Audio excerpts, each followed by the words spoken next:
La manera en que López Obrador está concentrando todo el poder, créeme que es muchísimo más grave de lo que parece. Yo creo que hay que decirlo con mucha claridad. Esto no es la cuarta transformación. Es una transformación de cuarta hacia un régimen autoritario de corte populista.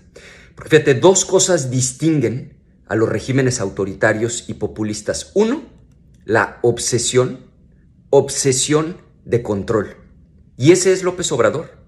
Obsesión de control que se traduce en la concentración del poder en manos de una sola persona. Dos, el desmantelamiento, obviamente, pues de todos los contrapesos. Esto implica persecución de opositores que estorban y destrucción de instituciones, pues como el INE, el INAI, los ataques a la Suprema Corte. Y fíjate, todavía hay quien dice, pues no está mal que un hombre fuerte concentre todo el poder.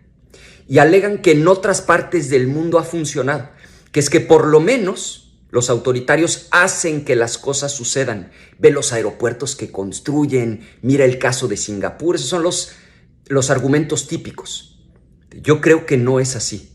Creo que es muy grave y te doy 3 razones. Primero, el que diga que un régimen autoritario, sin contrapesos, con un presidente que puede hacer y deshacer, el que diga que ese régimen es muy bueno, pues que se vaya a vivir a ese país, no que vaya de turista, que viva como vive la gente de ahí y luego nos cuente su experiencia. Porque les encanta, por ejemplo, echarle flores al gobierno cubano, nada más que mandan a sus hijos a estudiar a Estados Unidos o a Inglaterra. O sea, si el régimen cubano es tan maravilloso, ¿por qué no mandan a sus hijos a Cuba?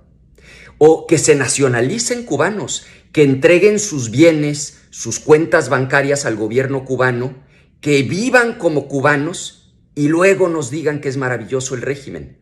Segunda razón, por cada Singapur hay decenas de Cubas, Venezuelas, Nicaraguas, Coreas del Norte. O sea, los regímenes autoritarios prácticamente siempre acaban mal, con mucha gente sufriendo y perdiendo lo poco que tenían. Y por el contrario, la realidad es que los países más desarrollados del mundo, donde la gente vive mejor, no son autoritarios. Tienen democracias funcionales y sistemas de mercado. Y tercero, fíjate, aún en los supuestos casos de éxito, cuando el hombre fuerte que concentra el poder se equivoca, las consecuencias son devastadoras. Van a ver lo que le viene a China en las próximas décadas por la política de un solo hijo que implementaron entre 1979 y 2016. Otro día hablamos de ese ejemplo a detalle. Lo que trato de decir es que está clarísimo. El autoritarismo, el que una persona pueda decidir todo, prácticamente siempre acaba mal.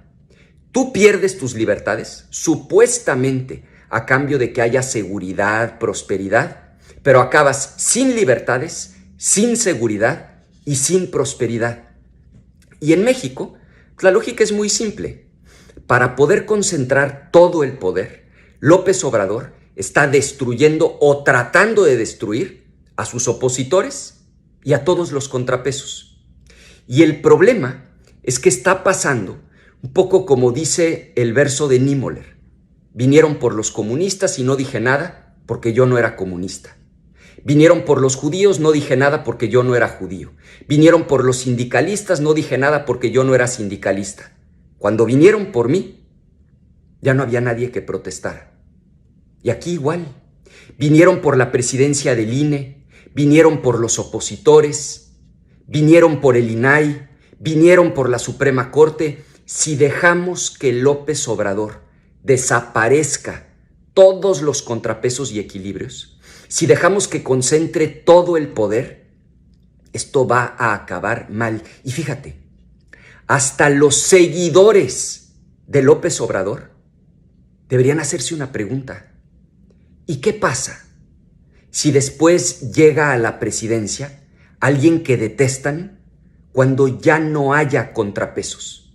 Cuando ese presidente pueda ejercer su poder sin límite.